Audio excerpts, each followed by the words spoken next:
রাজধানীর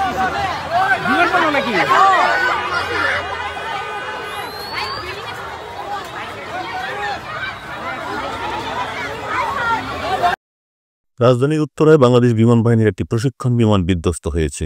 fire service বলেছে, milestone কলেজের ক্যান্টিনের ছাদে বিমানটি বিধ্বস্ত হয়েছে বলে তারা প্রাথমিকভাবে জেনেছে।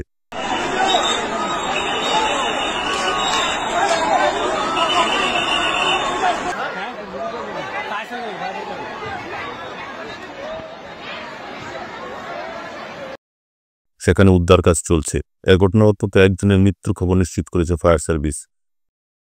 আন্তঃবাহিনী জনসংযোগ পরিদপ্তরের এক বিজ্ঞপ্তিতে জানানো হয়, আজ সোমবার বেলা 1:06 বিমানটি উড্ডয়ন করে।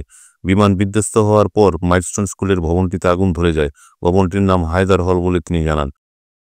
এ ঘটনায় মোট কতজন হতাহত হয়েছে তা তাৎক্ষণিকভাবে নিশ্চিত করা যায়নি, তবে অন্তত একজন নিহত হয়েছে বলে জানিয়েছে ফায়ার সার্ভিস।